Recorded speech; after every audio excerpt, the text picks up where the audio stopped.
Hello दोस्तों, welcome back to my channel. तो इस वीडियो सेशन में हम लोग देखेंगे straight line. Complete straight line के जितने भी कॉन्सेप्ट्स हैं वो सारे के सारे आपको इसी वीडियो सेशन में मिल जाएंगे। अगर आपको ये वीडियो सेशन पसंद आए तो please do like, share and subscribe this channel. और ये जो पीडीएफ होगी आपको टेलीग्राम चैनल पर अवेलेबल हो जाएगी, तो प्लीज़ टेलीग्राम चैनल आप लोग ज़रूर ज्वाइन कर लेना। व्हाट्सएप पे आप कॉन्टैक्ट कर सकते हो मुझे किसी भी पेड बैच के लिए, ठीक है। इंस्टाग्राम पे भी आप लोग मुझे फॉलो कर सकते हो for more updates. Straight line में जो कुछ होगा वो सारा का सारा इसी वीडियो सेशन में अवेलेबल हो जाएगा, ठीक है। एक सिंगल वीडियो सेशन कंप्लीट आप लोगों का एक टॉपिक, तो हर एग्जाम के लिए इंपॉर्टेंट है। कुछ भी आप लोग इस वीडियो में स्किप मत कीजिएगा, सब कुछ आपको देखना है। सभी एग्जाम्स में पूछा जाता है, चाहे TGT, PGT, LT, lecture, LT grade, कोई सा भी आपका एग्जाम हो, ठीक है। My name is Neha Dhiman and मैं फिलहाल केवीएस में हूँ। एंड मैंने केवीएस, एनवीएस के टीजीटी और पीजीटी एग्जाम्स क्लियर किए हैं। तो अगर आपको कोई भी डाउट हो तो उससे रिलेटेड भी आप कमेंट सेक्शन में लिख सकते हो, उसका भी आप लोगों को रिप्लाई मिल जाएगा। तो ज़्यादा देर ना करते हुए स्टार्ट करते हैं अपना स्ट्रेट लाइन टॉपिक, ठीक है।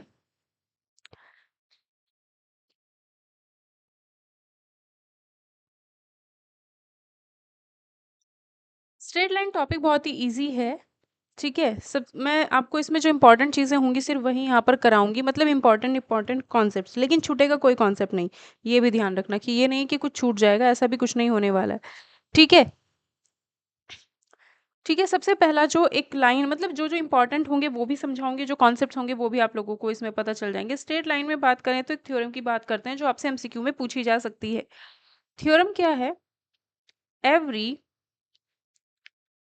First degree equation, first degree equation, कोई भी आपकी इक्वेशन हो लेकिन अगर वो फर्स्ट डिग्री की हो, इन एक्स वाई रिप्रेजेंट्स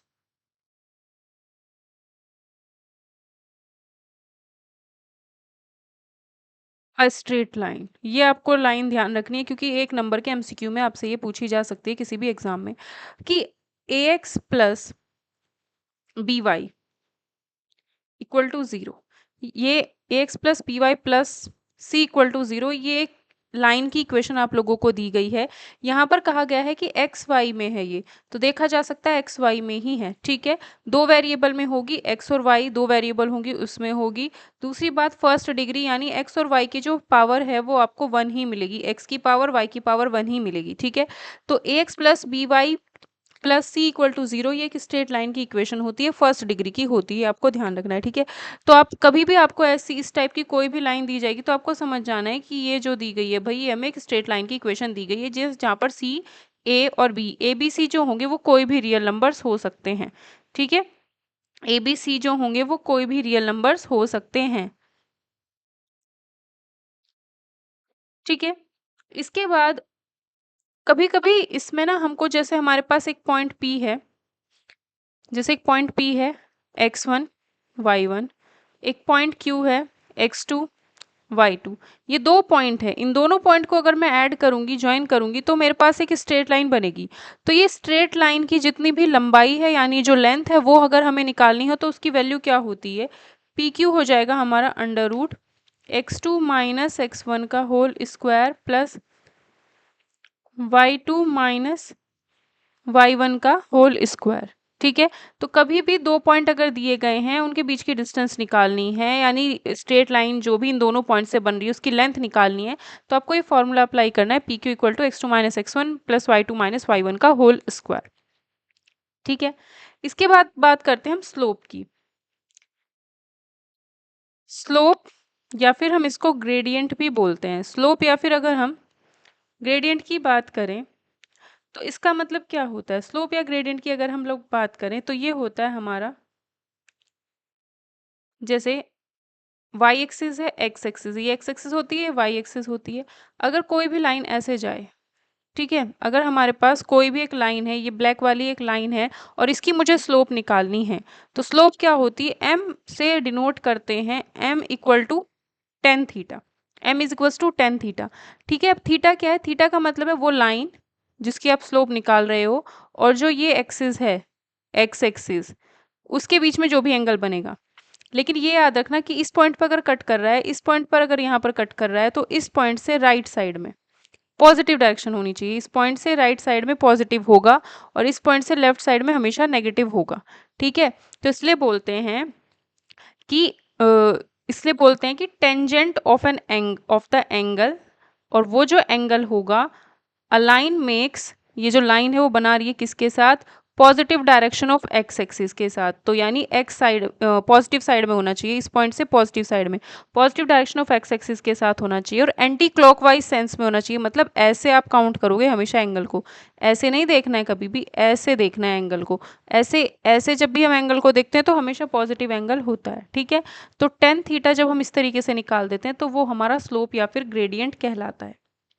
ठीक है, स्लोप या फिर उसको हम ग्रेडियंट बोलते हैं। जैसे जैसे हमारे पास ये एक्स एक्सिस है, ये वाई एक्सिस है, ठीक है, और एक लाइन अब ऐसे चली गई, तो हमें देखना है कि ये जो एंगल बना है, इस लाइन और ये इस पॉइंट से इधर, ये पॉजिटिव होगा अब। ठीक है, हमें बस ये ध्यान करना होता है, ये लाइन गई है तो इस पॉइंट से इधर पॉजिटिव डायरेक्शन। ठीक है, तो ये जो एंगल होगा वो थीटा है, तो m इक्वल टू जो टेन थीटा होगा वो हमारी स्लोप हो जाएगी। और एंगल ऐसे नापना है, क्योंकि ऐसे जब भी हम एंटी क्लॉकवाइज सेंस में जब भी एंगल को यूज करते हैं तो वो हमेशा हमारा पॉजिटिव होता है। ठीक है, ठीक है, ये हमारा क्या हुआ, स्लोप के बारे में बात हो गई। अगर हम यहाँ पर बात करें, कुछ इंपॉर्टेंट पॉइंट्स हैं। अगर ये लाइन है, line parallel to X axis, X axis के पैरेलल अगर कोई ये लाइन बना दी जाए, अगर मैं कभी भी कोई ये लाइन बनाऊं जो कि मेरी एक्स एक्सिस के पैरेलल है, तो इन दोनों के बीच में तो हमेशा जीरो एंगल होगा, इन दोनों के बीच में जीरो एंगल होगा। तो m is equals to tan theta, यानी कि टेन जीरो का मतलब जीरो ही होता है, तो यहाँ पर जो स्लोप होती है वो जीरो हो जाती है। ठीक है, अगर हम क्या करें, अगर हम लाइन ऐसे बनाते हैं जो कि परपेंडिकुलर हो एक्स एक्सिस के परपेंडिकुलर हो, तो एंगल कितना हो जाता है 90। तो इस केस में m इज इक्वल्स टू 1090, यानी 10 पाई बाय 2, 10 पाई बाय 2 का मतलब हो गया इनफाइनाइट। ठीक है, या फिर 10 पाई बाय 2 का मतलब हुआ नॉट डिफाइन। तो इसकी जो स्लोप होती है वो नॉट डिफाइन होती है। तो कोई भी लाइन अगर एक्स एक्सिस के परपेंडिकुलर है या वाई एक्सिस के पैरेलल है तो उसकी हमेशा जो स्लोप होगी नॉट डिफाइन, और जो भी एक्स एक्सिस के पैरेलल होगी उसकी जो स्लोप होगी वो कैसी हो जाएगी, हमारी जीरो हो जाएगी। ठीक है, ठीक है, तीसरी चीज, अगर हमारे पास कभी भी कोई, ये एक्स एक्सिस और वाई एक्सिस हमने बना ली है, तो आप समझ सकते हो एक्स एक्सिस है, ये वाई एक्सिस है, ये बार बार शो करने का कोई फायदा है नहीं। ठीक है, तो अगर कहा जाए कि इक्वली इंक्लाइंड हो, ठीक है, विद द एक्सिस, कि कोई एक लाइन है जो कि एक्सिस के साथ, इसका मतलब एक्स और वाई दोनों एक्सिस के साथ इक्वली इंक्लाइंड हो, मतलब ऐसे जा रही हो लाइन, जितना एंगल इधर बनाए उतना ही इधर बनाए, एक्स एक्सिस के साथ जितना बनाए उतना ही वाई एक्सिस के साथ बनाए। तो मुझे पता है पूरा 90 होता है, तो ये 45 होगा, ये भी 45 होगा, तो इसका मतलब ये कितना हो गया 45। ठीक है, ये कितना होगा 45। तो इस केस में m equal to tan theta, 1045, यानी कितना होगा 1 हो जाएगा 1045 की वैल्यू। तो इस केस में जो हमारी स्लोप होती है वो 1 होती है। ठीक है, इसके बाद अगर मैं बात करूँ यहाँ से यहाँ तक का ये एंगल, मतलब अगर यहाँ पर ये जो लाइन बनी है, इस लाइन की स्लोप, अगर लाइन फर्स्ट क्वाड्रेंट में है तब तो स्लो ये हो जाएगा 1, लेकिन अगर ये लाइन इधर जा रही हो और एंगल पूरा ऐसे नापा जाए तो ये जो एंगल होता है वो 135 होता है, ये इतना 45 ही है। ठीक है, 45 है, ये 180 है, तो हम कह सकते हैं कि ये 135 होगा। तो तब हम अगर 10 135 की वैल्यू निकालेंगे तो 10 135 की वैल्यू -1 होती है। तो इस केस में जो स्लोप होती है वो -1 हो जाती है। स्लोप क्या होती है, -1 हो जाती है। ठीक है, और जो ये हमारा थीटा था, जो ये हमारा थीटा था, ये इंटरव्यू में मुझसे पूछा गया था, ये जो थीटा होता है इसको हम क्या कहते हैं, ये होता है हमारा एंगल ऑफ, केवीएस टीजीटी के इंटरव्यू में पूछा गया था ये मुझसे, inclination, angle of inclination of a line with the positive direction of X axis. ठीक है, केवीएस टीजीटी में पहले लीनियर इक्वेशन में पढ़ा रही थी, उसके बारे में पूछा गया था, फिर वो धीरे धीरे स्ट्रेट लाइन पर आ गए थे वहीं से जुड़ते जुड़ते, तो इसलिए ये चीज़ वहाँ पर पूछी गई थी। ठीक है, ठीक है, अब हम थोड़े से क्वेश्चन देख लेते हैं इसी से रिलेटेड। जैसे हमको क्वेश्चन में बोल दिया जाता है find the slope of a line whose inclination, inclination मतलब समझ गए होंगे, थीटा की वैल्यू हमको दी गई है, टू द पॉजिटिव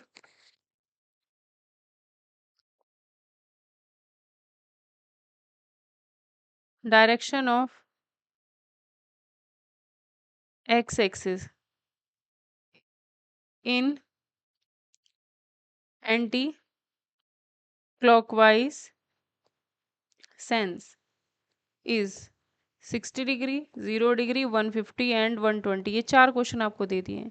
क्या कहा है? स्लोप निकालनी है। स्लोप मतलब एम की वैल्यू मुझको निकालनी है whose inclination to the positive direction of X axis, यानी कि ये जो इंक्लाइनेशन है, ये जो थीटा है, inclination positive direction of X axis के साथ, ये थीटा की वैल्यू हमको ये चारों दी गई हैं। ठीक है, थीटा की वैल्यू कितनी है? 60। तो 10 60 की value, M is equals to 10 0 की वैल्यू, एम इक्वल टू 10 150 की value, M is equals to 10 120 की वैल्यू। 10 60 की वैल्यू होती है √3, 10 0 की वैल्यू होती है 0, 10 150 की वैल्यू होती है आपकी -1/√3, और 10 120 की वैल्यू हो जाती है -√3। ठीक है, तो ये हमारी यहाँ पर वैल्यू हो जाएगी। ट्रिग्नोमेट्री सॉल्व करनी आती है तो आप इसको कर सकते हो बड़ी इजीली। ठीक है,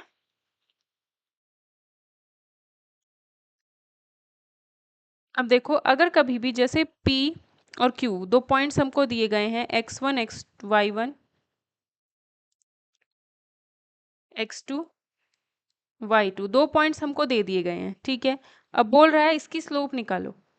ठीक है, तो जब भी हमें कभी पॉइंट्स दे दिए जाएं, पॉइंट्स के कोऑर्डिनेट हमको दिए जाएंगे x1 y1 x2 y2, तो इस केस में अगर हमको कभी भी स्लोप निकालनी होगी तो उसके लिए हम क्या करते हैं? स्लोप के लिए हम करेंगे y2 minus y1 upon x2 minus x1, y2 minus y1 और x2 माइनस x1, ऐसे हम करेंगे तो हमेशा जो होगी स्लोप हमारे पास आ जाएगी। लाइन की जो भी स्लोप होगी वो हमें मिल जाएगी। ठीक है, कभी भी स्लोप निकालनी हो, पॉइंट्स के कोऑर्डिनेट दिए गए हो, तो ये काम हम लोगों ने करना होगा। और अगर एंगल दिया गया हो, किस तरीके से इंक्लाइनेशन दिया गया हो, तो ये m is equal to 10 theta हम लोगों ने सीखा है वो। तो स्लोप निकालने के दो तरीके अभी हमने सीखे हैं। अब जैसे एक क्वेश्चन है, बोल देता है हमसे find the slope of a line which passing through points 32 and -15, 32 and -15। तो स्लोप अगर मुझको निकालनी है passing through these two points, तो मुझे क्या करना है? स्लोप आएगी मेरे पास क्या, ये y है, ये भी y है, तो y2 minus y1 5 minus 2 upon x minus x1 3 upon -4। तो ये हमारी क्या आ जाएगी? स्लोप आ जाएगी। ठीक है, अब इसके बाद अगर हम बात करें,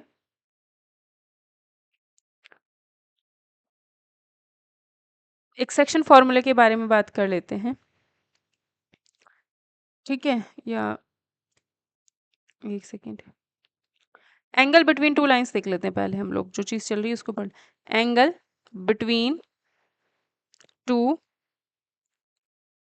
lines, angle between two lines का मतलब क्या है कि जैसे हमारे पास वाई एक्सिस और एक्स एक्सिस जैसे ये मैंने बना दिया है। ठीक है, एक लाइन ये गई है, दूसरी लाइन ये गई है, ये दोनों लाइंस हैं, तो इन दोनों के बीच में एक ये एंगल होगा जिसको मैं θ1 बोल सकती हूँ, और एक एंगल ये होगा जो कि 180 माइनस θ1 होगा, 180 माइनस थीटा होगा। ठीक है, तो जब दो लाइंस किस तरीके से कट करेंगी तो उनके बीच में एंगल बनेगा, एक θ1 थीटा है तो दूसरा 180 माइनस थीटा होगा, दो एंगल्स तो बनेंगे ही बनेंगे।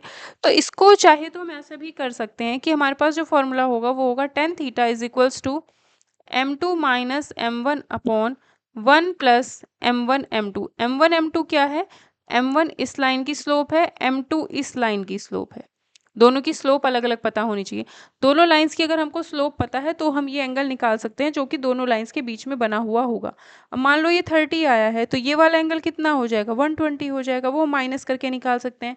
चाहे माइनस करके निकालो या फिर ऐसा भी कर सकते हो plus minus. Tan theta is equals to, अगर प्लस वाली वैल्यू ले रहे हो तो ये वाला एंगल आ जाएगा, और जब माइनस वाली लोगे तो ये वाला।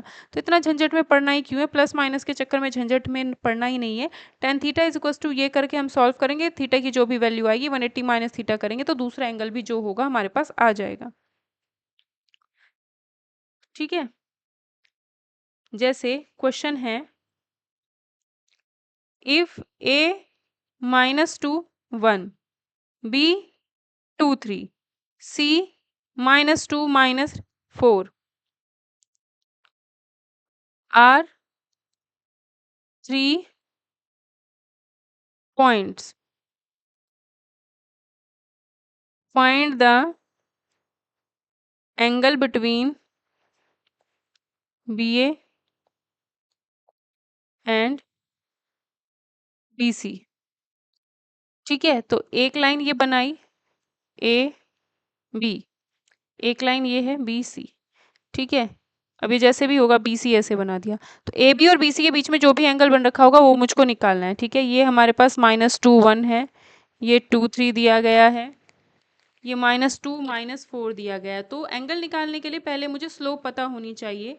तो यहाँ वाली जो स्लोप होगी m1 वो कितनी होगी, y2 -y1 3 - 1 upon x2 -x1 -2 -2 कितना आएगा 4, यानी ये आएगी स्लोप आएगी 1/2। m2 अगर मुझको निकालना है तो क्या हो जाएगा, 3 - -4 यानी 7, 2 -2 अपॉन 4, ये m1 m2 आ गई है। दोनों के बीच में ये वाला एंगल अगर थीटा है तो मैं क्या करूँगी, यहाँ पर टेन थीटा निकालूंगी। क्या करेंगे, m2 -m1 upon 1 plus m1 m2, m2 की वैल्यू 7/4 -1/2, 1/2 के 2/4 ही लिख लेते हैं इसको, 1/1 प्लस 7/4 इंटू 2/4, तो कितना आएगा, 7 में से 2 गए 5, 5/4, ये कितना आएगा, 4 × 4 = 16, 16 यहाँ पर आ जाएगा इंटू में, 7 दूनी 14, 14 यहाँ पर और 16 इसके नीचे पूरे के, ये कितना हुआ 20, 20/16, यानी डिवाइडेड बाय 20/16। डिवाइड का मतलब मल्टीप्लाई में चेंज करो, इसको उल्टा कर दो, 16/20। ठीक है, ये 4 था, 4 से जाएगा 4 बार, 4 से जाएगा 5 बार, 5 से गया 5, तो कितना आया 1। तो इसका मतलब टेन थीटा की वैल्यू कितनी आ रही है हमारी, 1 आ रही है, यानी जो स्लोप है वो हमारी कितनी आ रही है,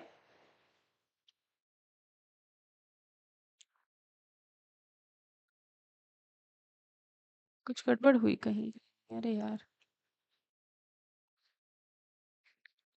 7/4 -2/4, यही तो है, 1/2 का मतलब 2/4 ही तो हुआ, अपॉन 1 प्लस 7 इंटू 2/4 इंटू 4 16, तो ये हुआ 14, 16 यहाँ आ जाएगा इंटू को, 16 30 हुआ, ये 20 थोड़ी, ये 30 होगा, 30/60, ये कितना है 5/4, 5/4, 4 से गया 4 बारी,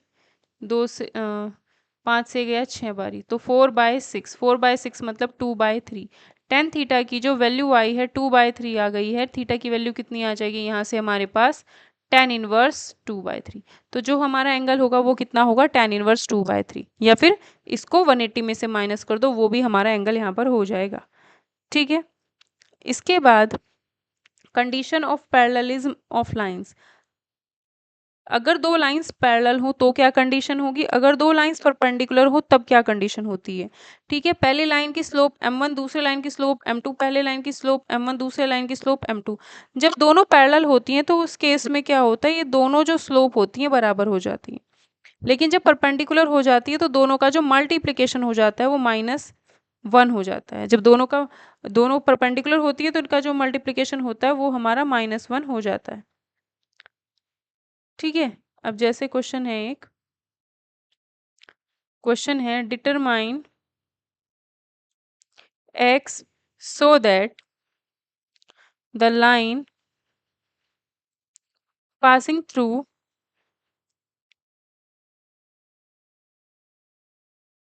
3/4 x5 makes 135 angle with the positive direction of X axis. ठीक है, determine x so that line passing through, line किससे पास होगी, 3 4 और x5 से, passing through 3 4 and x5 makes angle 135 with the positive direction of X axis. ठीक है, तो जो लाइन है हमारी वो 2 पॉइंट से पास हो रही है। जब 2 पॉइंट से पास हो रही है तो स्लोप क्या होगी, इन 2 पॉइंट से पास अगर हो रही है लाइन तो स्लोप हो जाएगी हमारी 5 - 4/x-3। और एंगल कितना बना रही है, 135, किसके साथ, positive direction of X axis के साथ। तो जब भी positive direction of X axis के साथ इतना एंगल बना रही है तो स्लोप क्या हो जाएगी, 10 135। और 10 135 की जो वैल्यू होती है वो हमारी -1 होती है। तो 1/x-3 इज इक्वल्स टू हो जाएगा -1, यानी x-3 इज इक्वल्स टू आएगा -1, यानी x इज इक्वल्स टू आ जाएगा 2। तो x की वैल्यू जो आ जाएगी 2, जो हमसे पूछी जा रही थी। ठीक है, नेक्स्ट क्वेश्चन फिर से कह रहा है हमसे find the angle between the lines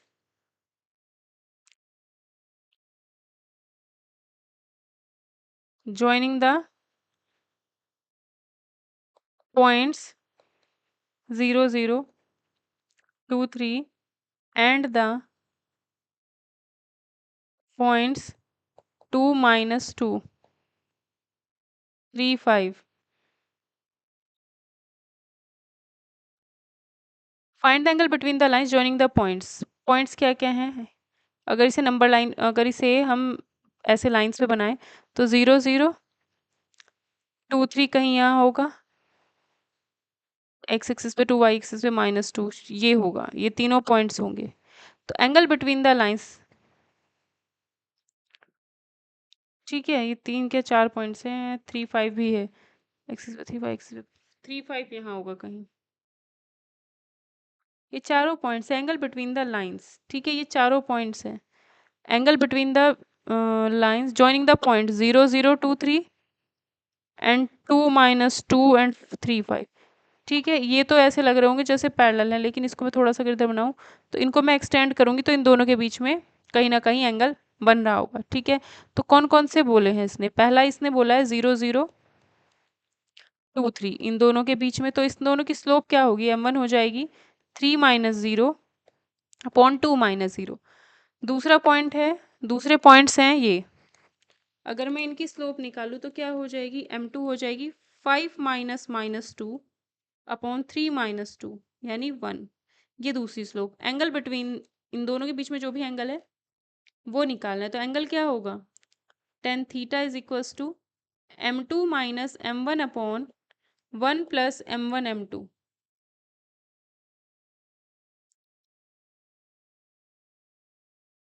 m2 की वैल्यू 7 - 3/2/1 + 7 × 21/2। ये कितना आएगा, 7 दूनी 14, 14 में से 3 गए 11/2, ये कितना आएगा 23/2।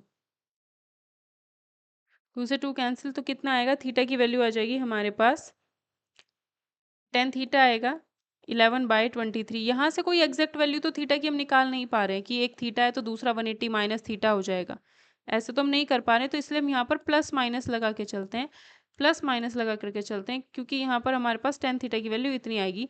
तो थीटा हो जाएगा हमारे पास tan इनवर्स +/11/23। ये आंसर हो जाएगा हमारा इसका।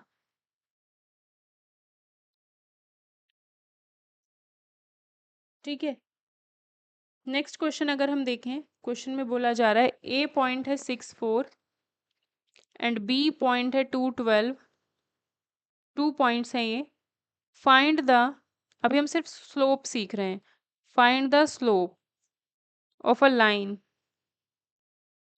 Perpendicular to A B. ठीक है, ए बी के परपेंडिकुलर जो भी लाइन होगा उसका स्लोप, ये हमारी ए बी लाइन आ गई है जिसका पॉइंट्स ये दिए हुए हैं, हमको कोऑर्डिनेट्स दिए हुए हैं, ये हमारी ए बी लाइन आ गई है। तो ए बी की स्लोप क्या होगी, ए बी लाइन अगर हमको पता है तो ए बी लाइन के कोऑर्डिनेट हमको अगर पता है तो इसकी जो स्लोप होगी वो क्या होगी, m1 इज इक्वल्स टू हो जाएगा 12 - 4 8, 2 - 6 - 4, ये हो जाएगी हमारी इसकी स्लोप। तो इसके परपेंडिकुलर ये जो ब्लैक वाली लाइन है इसकी स्लोप क्या होगी? मुझे पता है कि दो लाइंस अगर परपेंडिकुलर होती है तो उनकी जो स्लोप होती है, इसकी स्लोप m मान लिए, m2 कर देते हैं इसको m2, तो दोनों का मल्टीप्लिकेशन -1 होगा। m1 की वैल्यू कितनी है? -2। इसको सॉल्व करोगे -2 आएगा, इंटू m2 इक्वल टू -1।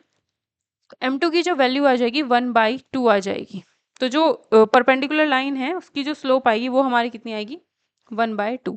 तो कभी भी किसी भी लाइन की स्लोप दी हुई है, दी तो नहीं थी लेकिन कोऑर्डिनेट दिए थे उनकी वजह से हमने निकाल ली, तो उनके परपेंडिकुलर जो भी लाइन होगी उसकी स्लोप निकालनी होगी, तो यही करना है, दोनों का मल्टीप्लिकेशन करना है, -1 के बराबर रखना है। इसी तरीके से नेक्स्ट क्वेश्चन में हमको कह रहा है determine x so that 2 is the slope of the line through 2, 5 and x3. Determine x so that 2 is the slope. 2 slope है, 2 स्लोप दिया हुआ है, और इन दोनों पॉइंट्स को अगर दिया है तो इनकी हेल्प से स्लोप क्या होगी? 3 - 5 अपॉन x - 2। तो दोनों तरह की जो स्लोप होगी वो बराबर होगी क्योंकि दोनों सेम ही लाइन की स्लोप है। तो 2x - 4 is equals to -2, 2x is equals to 2। x की वैल्यू कितनी आ जाएगी? 1। यही हमसे इसमें पूछा जा रहा था। स्लोप से रिलेटेड जैसे जैसे क्वेश्चन बन रहे हैं वो है ये, ठीक है। नेक्स्ट क्वेश्चन में कह रहा है what is the value of y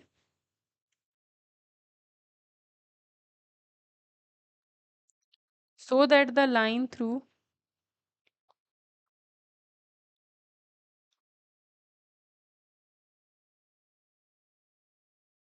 3y and 2, 7 is parallel to the line through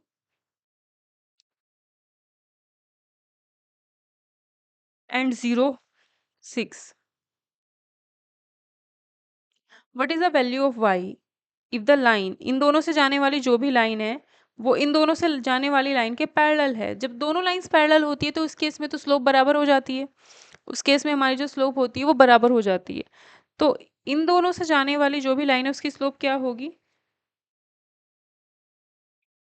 क्या होगी? 6 - 4 अपॉन 0 -1 इक्वल टू, इन दोनों से जाने वाली जो स्लोप होगी वो क्या होगी? 7 - y अपॉन 2 - 3, ठीक है। तो ये माइनस यहाँ से हट करके यहाँ चला गया, तो 7 - y इक्वल टू -2, तो -y इक्वल टू -9, तो y की वैल्यू आ जाएगी हमारे पास 9।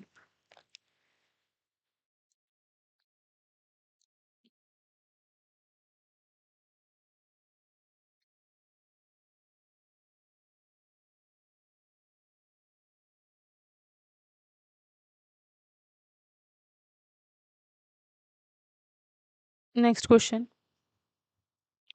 If the angle between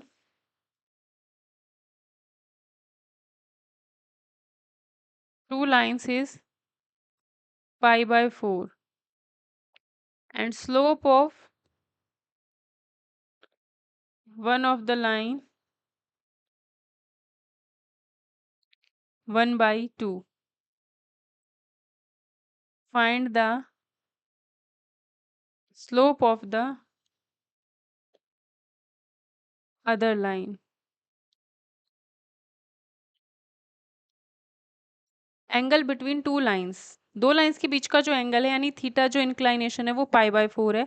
slope of one of the line, एक लाइन की जो स्लोप है वो 1/2 है, दूसरे लाइन की स्लोप हमें नहीं पता जो हमने m2 मान ली निकालनी है, ठीक है।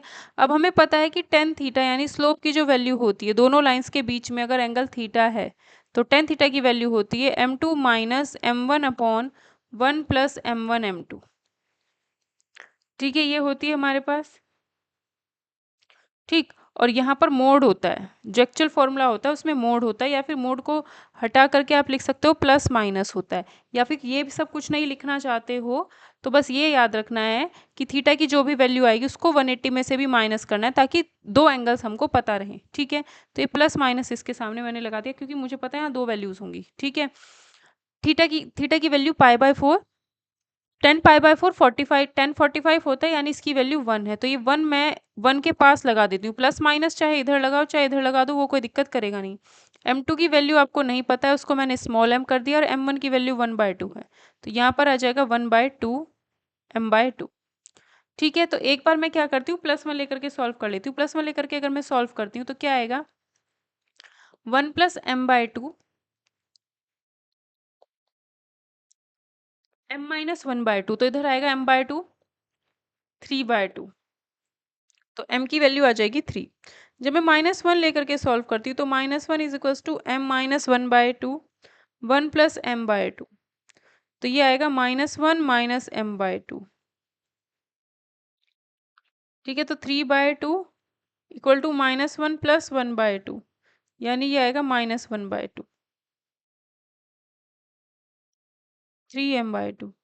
तो m की वैल्यू आ जाती है -1/3, तो m की वैल्यू क्या आ जाती है, 3 या फिर -1/3। m की दो वैल्यूज आएंगी हमारे पास, 3 या फिर -1/3।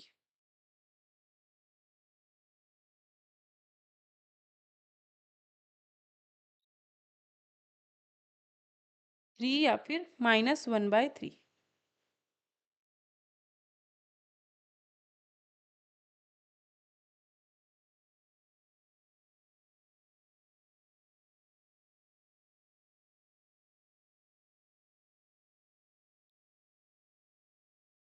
ठीक है,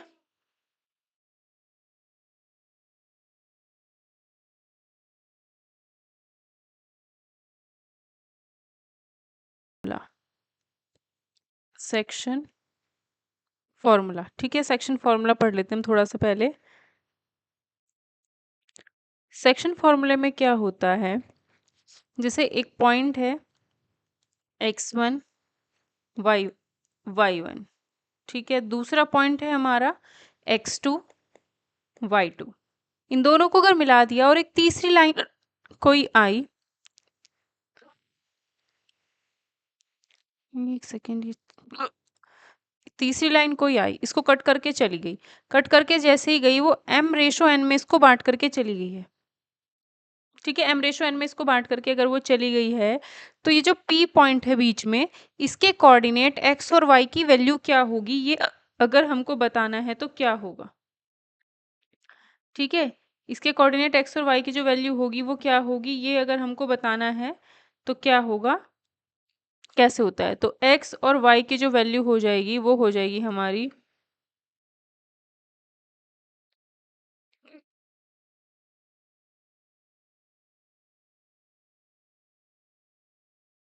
x और y की जो वैल्यू हो जाएगी वो हो जाएगी हमारी, स्टार्ट यहाँ से करना है। ठीक है, यहाँ से स्टार्ट करना है, याद रखना, m इंटू x2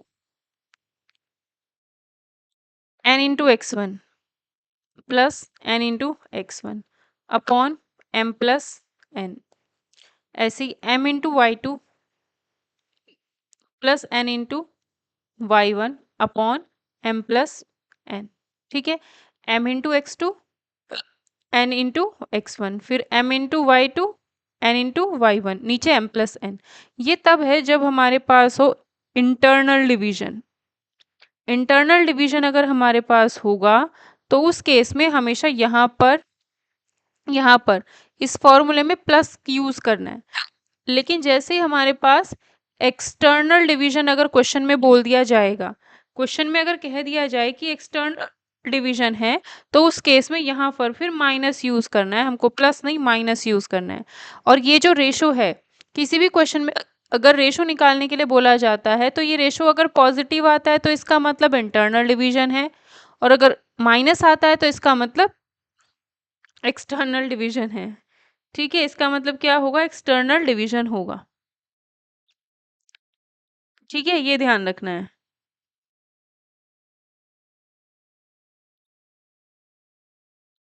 ठीक है, अब इससे रिलेटेड कुछ क्वेश्चंस भी हम लोग देख लेते हैं।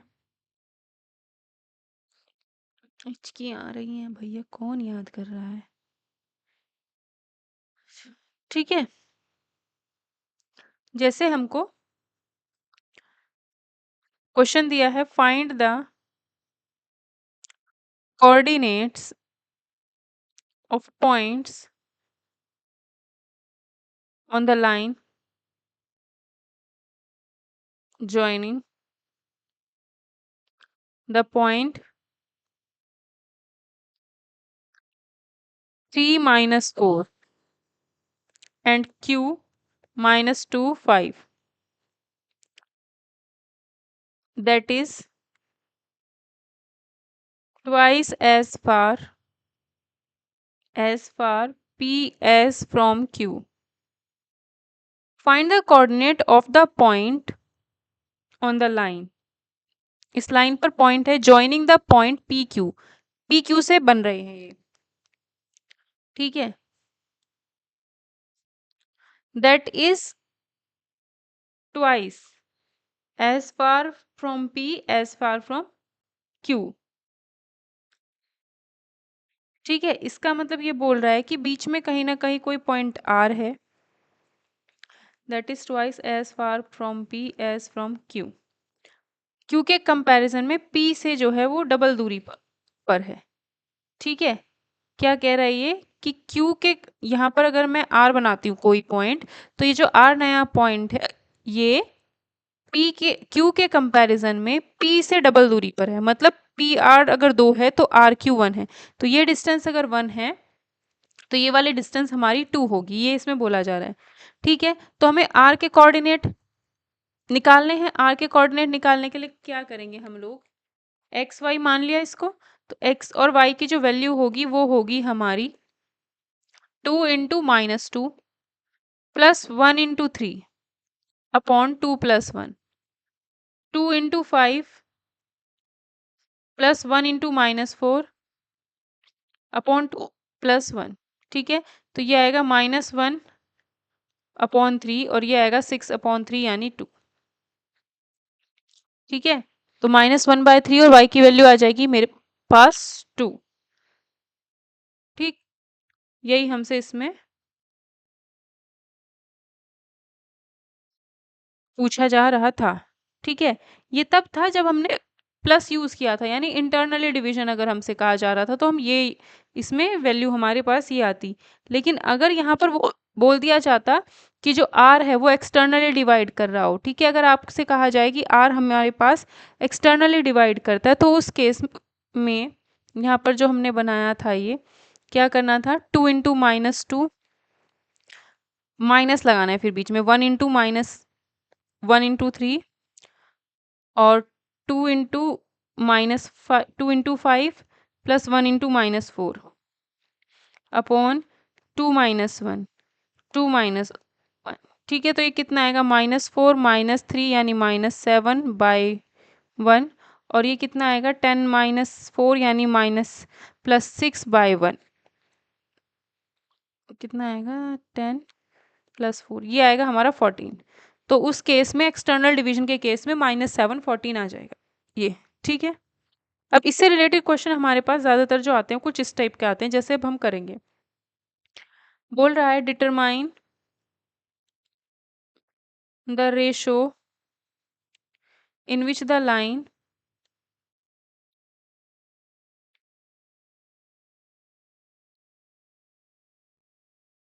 Three x plus y -9 = 0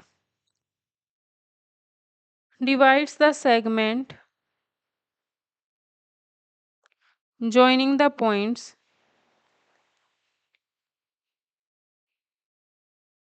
1 3 2 7। ठीक है, कह रहा है हमसे कि determine the ratio in the line, ये जो लाइन है इन दोनों पॉइंट से बनने वाली लाइन सेगमेंट को 1 3 2 7 से जुड़ने वाले लाइन सेगमेंट को ये लाइन डिवाइड करती है, और ये लाइन जो है हमारी 3x प्लस वाई -9 है, इक्वल टू में 9 है। ठीक है, तो क्या हो रहा है कि ये जो पॉइंट है हमारा किस रेशो में डिवाइड करती है वो नहीं पता, तो ऐसे केस में हम हमेशा मान लेते हैं k/1। किस रेशो में, k/1 में। k/1 में अगर ये करती है तो ये वाला जो पॉइंट अब हम निकालेंगे, इस पॉइंट के कोऑर्डिनेट हम क्या निकालेंगे, क्या आएगा k/2। जब तक एक्सटर्नल कहा ना जाए तब तक इंटरनली ही मान करके सॉल्व किया जाता है क्वेश्चन को। 1 into 1 upon k+1, k/7 plus 1 into 3 upon k+1। ठीक है, ये जो पॉइंट है हम इसमें रख सकते हैं एक्स और वाई की जगह पे। 6k+3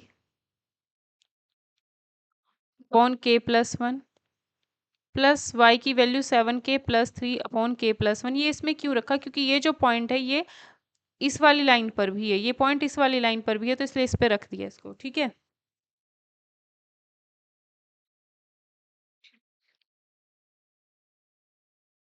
इक्वल टू में 9।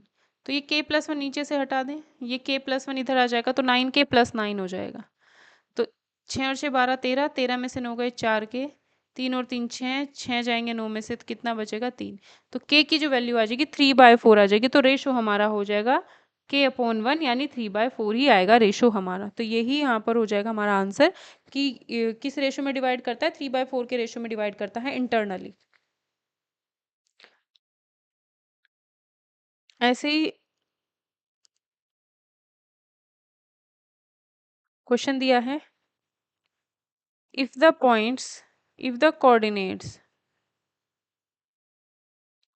of the midpoints of the sides of a triangle 1 2 0 -1 and 2 -1, to find the coordinates of its vertices. Find the coordinate of midpoint of the side of triangle। ये triangle है 3, 1 2 0 -1। ये triangle के तीनों coordinates हैं। ठीक है, तीनों पॉइंट्स के कोऑर्डिनेट दिए हुए हैं। If the coordinate of the mid point of side, mid points के हैं ये जो ट्राइंगल है, ट्राइंगल की जो साइड्स हैं, साइड के जो मिड पॉइंट है ये 1 2 है। मिड पॉइंट के कोऑर्डिनेट हमको दिए गए हैं। जब मिड पॉइंट के कोऑर्डिनेट हमको दिए गए हैं तो कोऑर्डिनेट ऑफ इट्स वर्टिसेस, जो इसके वर्टिसेस हैं उनका कोऑर्डिनेट मुझे निकालना है। तो मैंने यहाँ पर मान लिया जो कोऑर्डिनेट होंगे वो होंगे हमारे पास x1 y1, x2 y2, x3 y3। ठीक है, ये आ गया। अब मुझे पता है क्योंकि ये मिड पॉइंट है, मिड पॉइंट है तो मैं कह सकती हूँ कि इन दोनों को ऐड करके हाफ करेंगे, यानी x1 plus x2/2 is equals to ये 1 इक्वल टू 1, यानी ये 2 आ जाएगा। ऐसे ही x2 plus x3/2 equal to ये 2 आएगा, 2 यानी इक्वल टू 4। ऐसे ही x1 इज इक्वल्स टू 0 आएगा, क्योंकि ये 0 ही है। ठीक है, अपॉन में 2 इक्वल टू 0, तो 0 ही आएगा। इन तीनों को अगर मैं ऐड कर दूं इक्वेशंस को तो मुझे मिलेगा 2, x1 plus x2 plus x3 is equals to 6। 2 से डिवाइड करूंगी 6 को तो ये मिल जाएगा इधर 3। इक्वेशन बन गई एक। ठीक है, अब इस इक्वेशन में से इसको अगर मैं माइनस कर दूं तो मुझे x3 की वैल्यू मिल जाएगी 1। इसमें से इसको माइनस करूंगी तो x1 की वैल्यू मिलेगी मुझे -1। इसमें से इसको वैल्यू माइनस करूंगी तो x2 की वैल्यू मुझको मिलेगी 3। ठीक है, तीनों वैल्यूज आ गई मेरे पास। इसी तरीके से y1 y2 y3 की वैल्यू भी हम लोग निकाल लेंगे। तो क्या आएगा, y1 plus y2 equal to y1 plus y2 upon 2 equal to 2, यानी कि 4।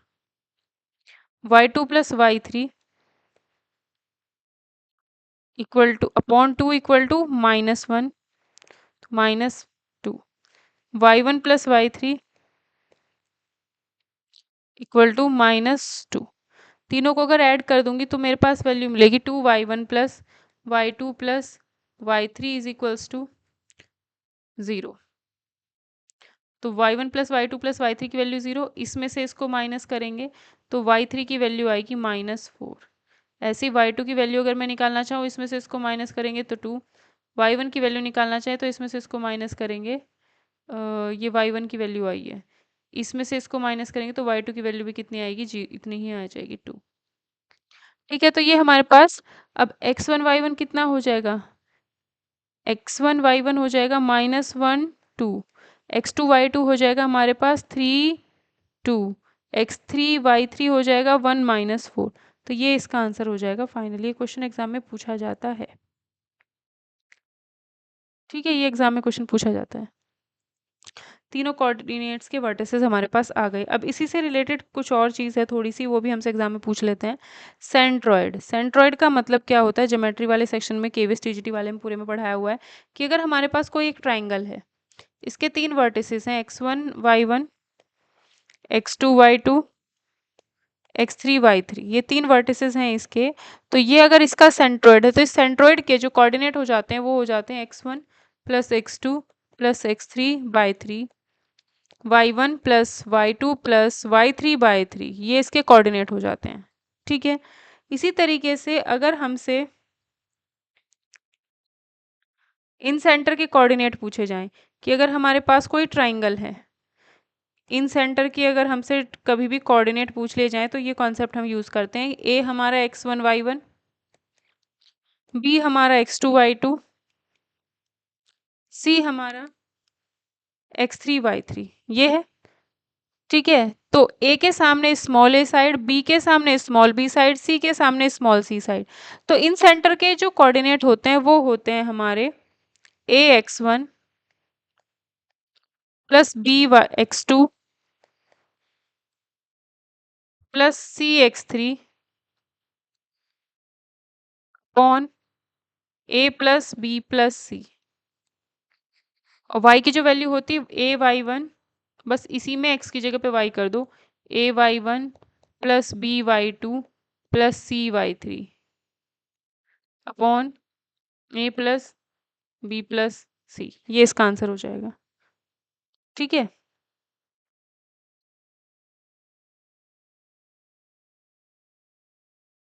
जैसे इसका क्वेश्चन अगर देखा जाए, क्वेश्चन में कह रहा है if the coordinates of the mid points of the sides of triangle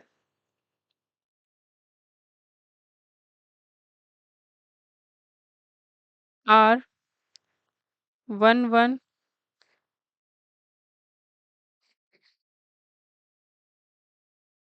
2 minus 3 3 4, find its first centroid,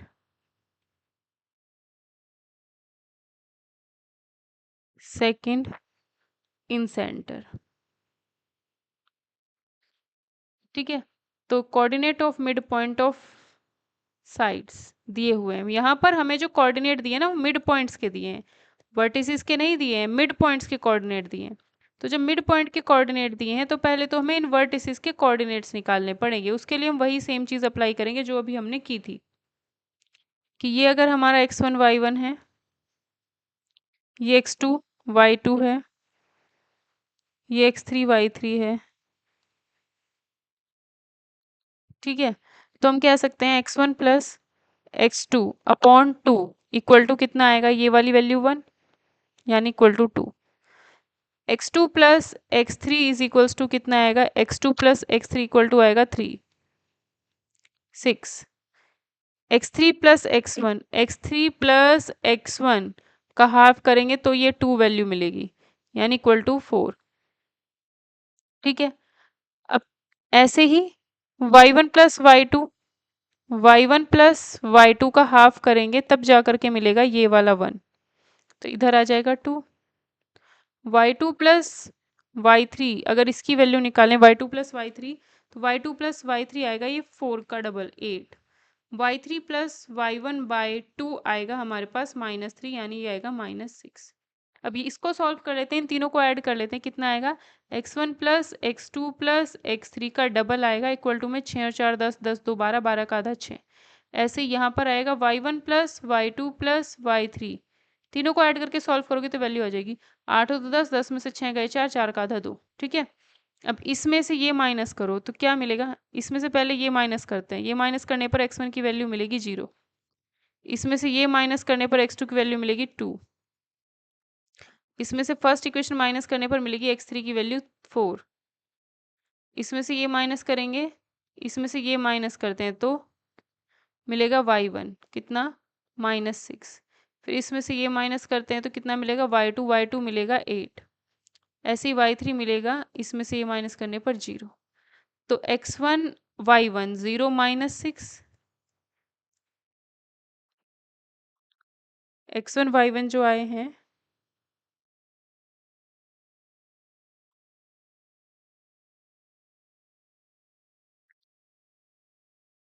0 -6,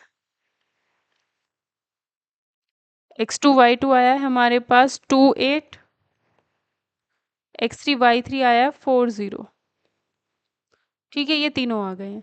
अब ये आ गए हैं तो सेंट्रोइड निकालने के लिए हमने क्या करना है, सेंट्रोइड निकालने के लिए हम लोग क्या करेंगे, इन तीनों को ऐड करके हाफ, 0 + 2 + 4 कितना हुआ 6, 6 का 1/3 करेंगे तो 2 आएगा, -6 + 8 + 2 + 2 + 0 कितना हुआ 2, और 1/3 करेंगे 2/3, तो ये क्या आ जाएगा हमारा इसके पास,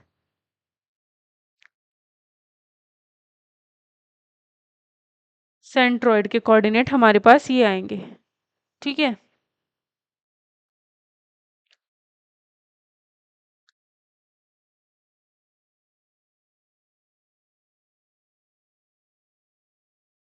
सेंट्रोइड के कोऑर्डिनेट आएंगे हमारे पास 2 2/3।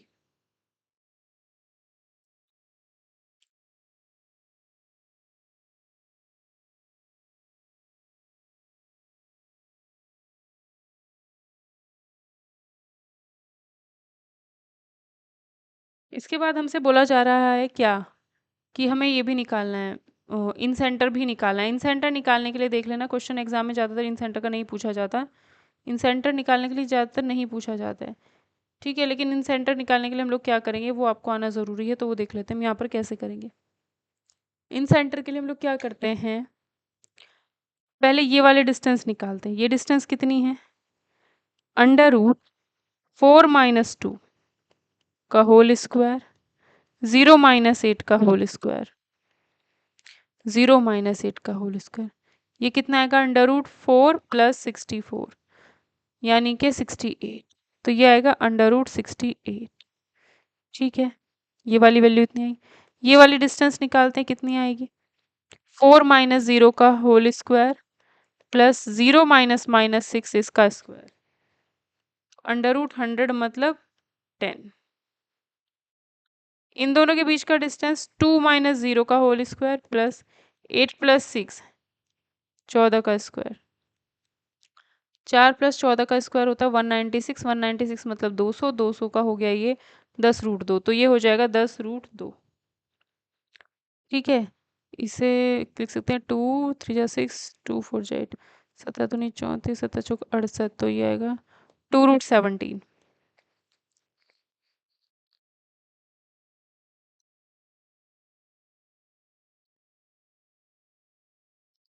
ठीक है, 4 चौक 16, 6 छंग 36, अरे यार ये वाला गलत निकाल दिया हमने डिस्टेंस, 4 - 0 4 का स्क्वायर, 0 - -6 6 का स्क्वायर, अंडर रूट 6 6 12 3 4 5 13 चौक 52, तो ये आएगा √52 यानी कि 2√13, तो ये आएगी 2√13। अब मुझे यहाँ पर इन सेंटर निकालना है, तो इन सेंटर के लिए हम क्या करेंगे, ये वाली एक्स की वैल्यू है, ये एक्स की वैल्यू है 0, तो इसको इसके सामने वाली साइड की लेंथ से इंटू, तो 0 ही आएगा, प्लस ये वाली एक्स की वैल्यू है, इसको सामने वाली लेंथ से कितना आएगा 4√13, इसको सामने वाली लेंथ से प्लस 40√2 अपॉन तीनों डिस्टेंसेस का सम 10√2 प्लस 2√13 प्लस 2√17। ठीक है, इसके बाद इसकी इंटू सामने वाली से -6√7 -12√17 प्लस 0 इंटू 10√2 0 प्लस 8 इंटू ये plus 16√13 upon 10 plus 10√2 plus 2√13 plus 2 root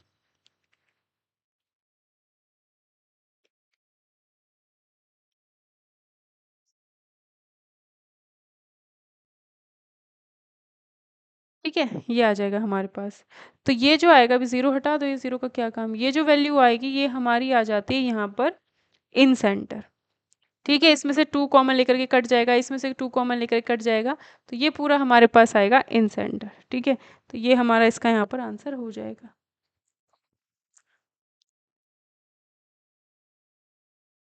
next question, ये भी इम्पोर्टेंट है। बोल रहा है इन सेंटर का बस आपको मेथड आ जाना चाहिए, क्योंकि इन सेंटर ज़्यादातर निकालने के लिए नहीं पूछा जाता।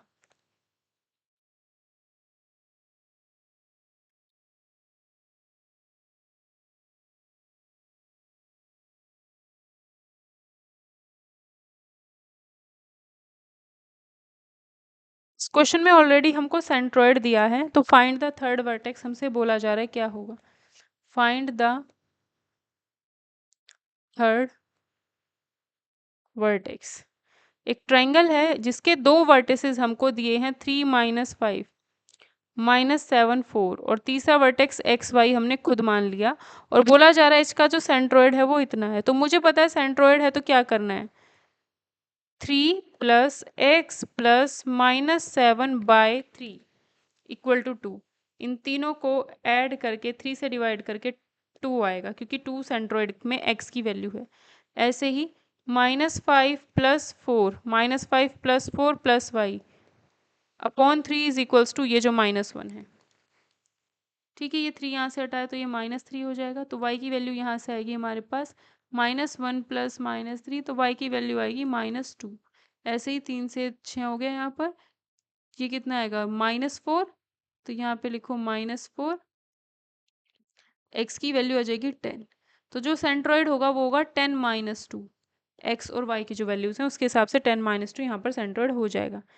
ठीक है,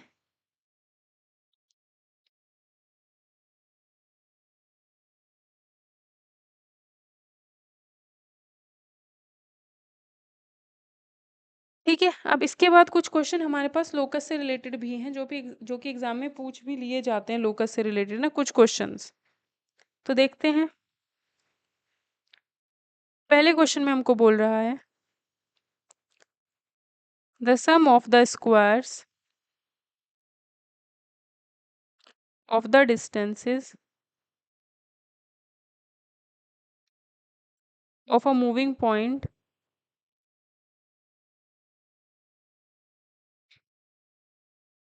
from two fixed point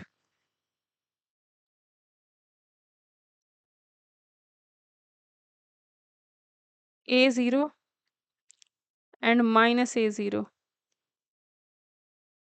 is equal to a constant quantity 2c²।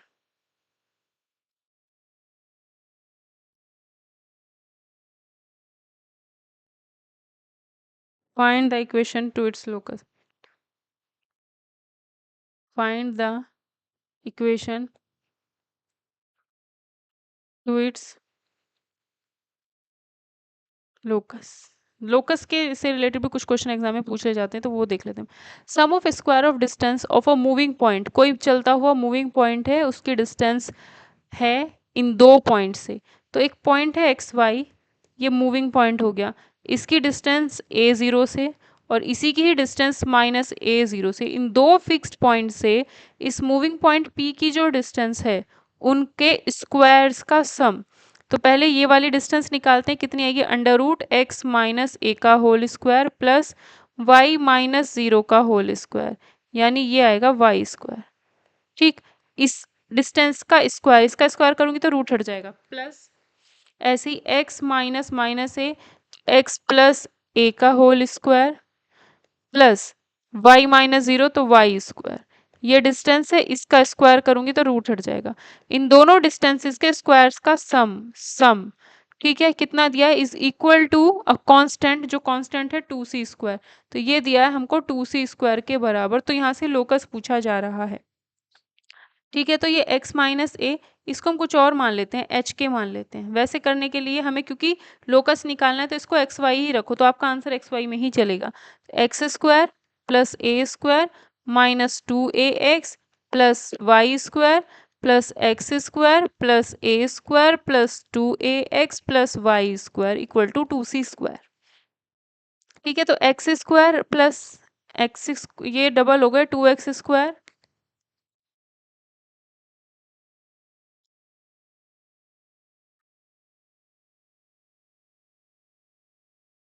2x square plus 2a square, ये कैंसिल हो गया, plus 2y square is equals to 2c square. तो ये आएगा x square plus y square is equals to c square minus a square.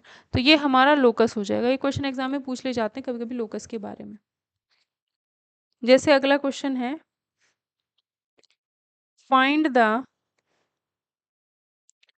Equation two the locus. फिर से locus के बारे में पूछ रहा है। लोकस मतलब रास्ता क्या होगा उस पॉइंट का जो कि मूविंग है, वो बताना है। Of a point equidistant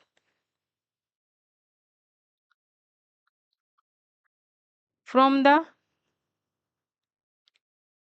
points a13 and b-21।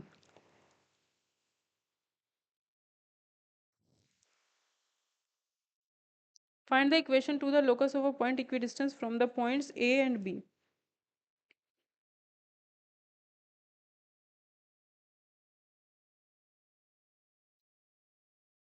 ठीक है,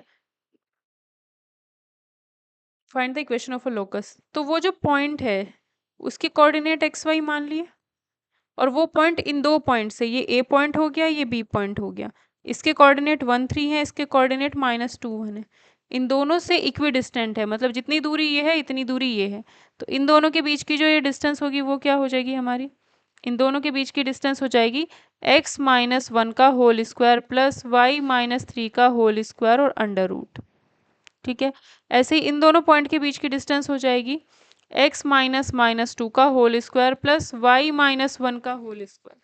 ये दोनों जो डिस्टेंसेस हैं वो बराबर हैं, क्योंकि जो एक्स वाई है दोनों पॉइंट से इक्वी डिस्टेंट पर है। अब इसको अगर ओपन करेंगे तो x square plus 1 - 2x plus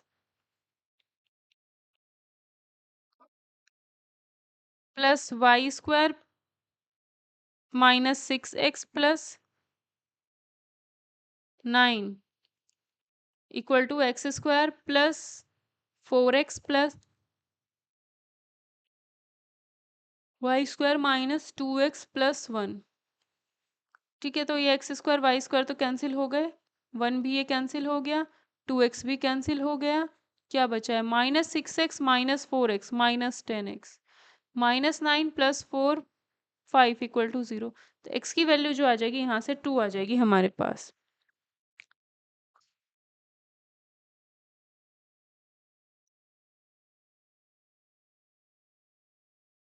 ठीक है, कुछ मिस्टेक हुई है कहीं।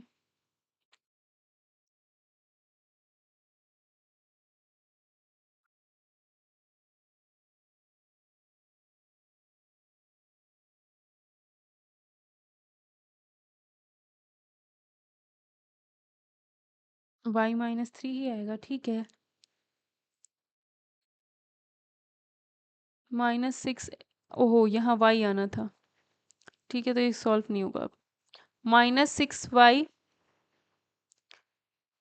-4x equal to -5, plus plus plus 2 हो, आगे नहीं होगा। 6x plus 4, 6y plus 4x equal to 5, यानी 4x plus 6y equal to 5। ये हमारे उस इक्वेशन का, लोकस का इक्वेशन आ जाएगा। ठीक है, जो पॉइंट है जिस रास्ते पे चल रहा होगा उस रास्ता यानी उस लोकस का जो इक्वेशन होगा वो 4x plus 6y equal to 5 हो जाएगा हमारे पास। ऐसे ही आगे लोकस वाले क्वेश्चन है, कह रहा है find the locus of a point such that the sum of its distances from the points 0 2 and 0 -2 is 6। इसने कहा लोकस ऑफ पॉइंट, वो पॉइंट क्या है, एक्स वाई मान लिया वो point, sum of its distance from, इस पॉइंट की डिस्टेंस 0 2 से और इसी पॉइंट की डिस्टेंस 0 - 2 से, इन दोनों डिस्टेंसेस का जो भी सम आएगा वो 6 है। तो पहले ये डिस्टेंस क्या होगी, अंडर रूट x - 6 x - 0 का होल स्क्वायर प्लस y - 2 का होल स्क्वायर प्लस इसका डिस्टेंस अगर मैं निकालूं x - 0 का होल स्क्वायर प्लस y+2 का whole square is equals to, ये 6 दिया है। तो यहाँ पर x - 0 का होल स्क्वायर तो मतलब एक्स स्क्वायर, और यहाँ पर भी क्या होगा, एक्स स्क्वायर। अगर मैं इस पूरी इक्वेशन को ऐसे लिख दूं, इक्वल टू 6 माइनस ये ऐसे लिख दूं, तो क्या होगा, दोनों साइड स्क्वायर करने पर ये रूट हटेगा और इधर होल स्क्वायर आएगा। जब इधर होल स्क्वायर आएगा तो ये x square plus y square plus -4y+4 is equals to 36 plus x square plus y+2 का होल स्क्वायर ओपन कर दिया यहीं पर ही, -2 6 12 under root x square plus y+2 का होल स्क्वायर, ये आया। ठीक है,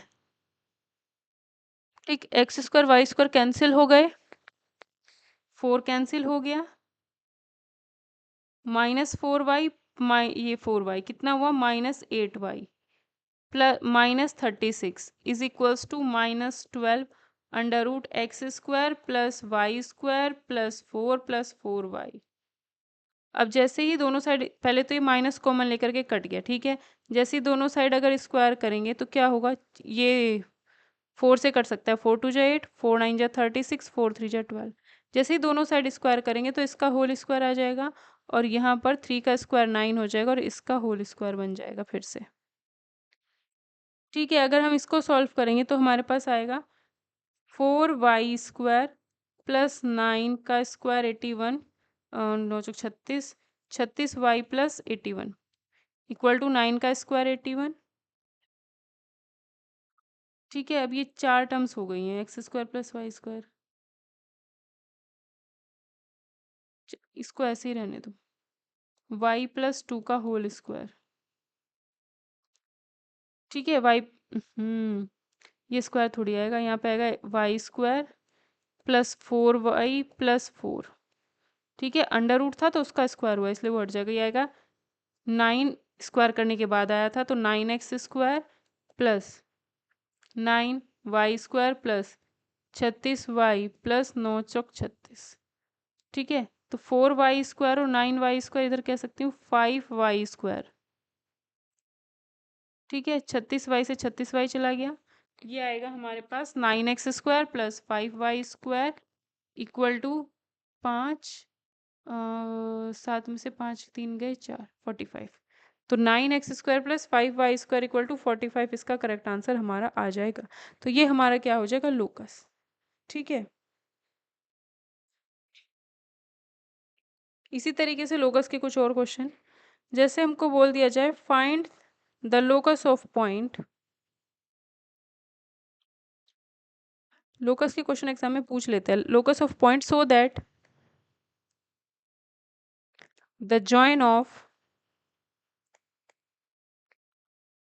-5 1 and 3 2 subtends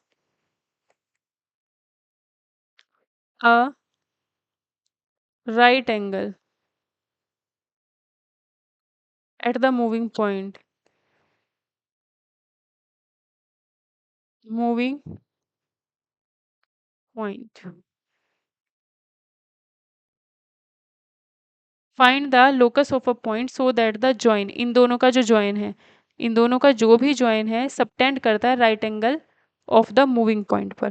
ठीक है, अब इसका क्या मतलब है कि ये दो पॉइंट मैंने जोड़ दिए, ये -5 और 1 हुआ और ये 3 और 2 हो गया। Locus of the point so that the join, इन दोनों का जो जॉइन है, ये जो लाइन है, ये जो जॉइन है इन दोनों का राइट एंगल बनाता है मूविंग पॉइंट पर। तो ये मूविंग पॉइंट ऐसे ऐसे चल रहा है तो इस पर क्या बना दिया, ये राइट एंगल बना दिया। तो मान लो ये यहाँ तक है, ये मूविंग पॉइंट XY है और XY मूव करते करते 3 2 तक ही आया है। तो ये क्या बन जाएगा, यहाँ पर क्या कर रहा है, राइट एंगल बना रहा है। ठीक है, तो यानी ये राइट एंगल ट्राइंगल बन गया, पूरा एक राइट एंगल ट्राइंगल बन गया। ठीक है, तो लोकस बताना है इसका। तो हमें पता है क्या,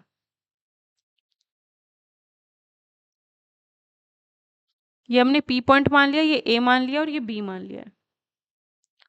ठीक है, तो हमें पता है यहाँ पर राइट एंगल ट्रायंगल के हिसाब से देखें तो ये वाली जो डिस्टेंस होगी, ये डिस्टेंस जो होगी वो क्या होगी हमारी, -x+5 का होल स्क्वायर प्लस,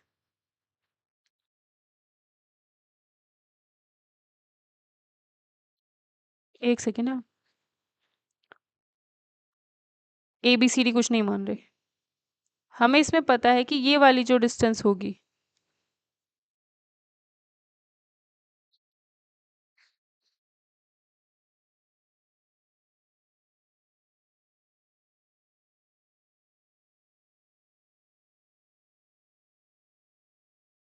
देखो एक गड़बड़ हुई है यहाँ पर।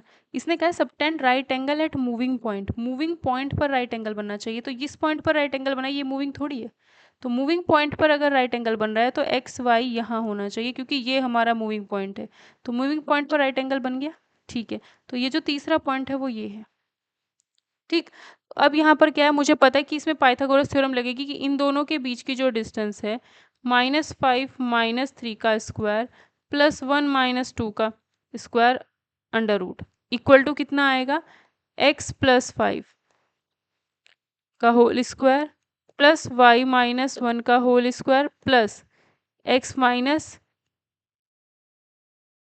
इसका स्क्वायर इज इक्वल्स टू इसका अंडर रूट का स्क्वायर करेंगे तो वापस अंडर रूट का स्क्वायर करेंगे तो हट जाएगा, यहाँ पर भी अंडर रूट का होल स्क्वायर करेंगे तो हट जाएगा, प्लस इन दोनों का x-3 का होल स्क्वायर प्लस y-2 का होल स्क्वायर।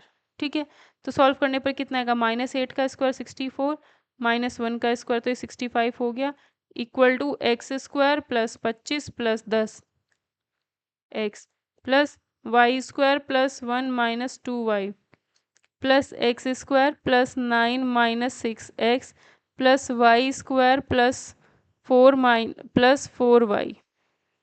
-4y। ठीक, तो यहाँ से आएगा 65 और ये 25, कितना हुआ 40 बचेगा। 40 में से ये 10 जाएगा तो 30 में से ये 4 जाएगा तो 26 बचता है। ठीक है, इक्वल टू x² और x² 2x² प्लस y² भी डबल है। ठीक है, 10x और -6x plus 4x -2y plus minus ये 6y आ गया। तो ये अगर मैं करूँ सॉल्व तो x² plus y² plus 2x -3y equal to क्या, -13 इक्वल टू 0 आएगी। ये हमारा लोकस बन जाएगा पूरे उसका, ये हमारा क्या बन जाता है, पूरे क्वेश्चन का लोकस बन जाता है। ठीक है,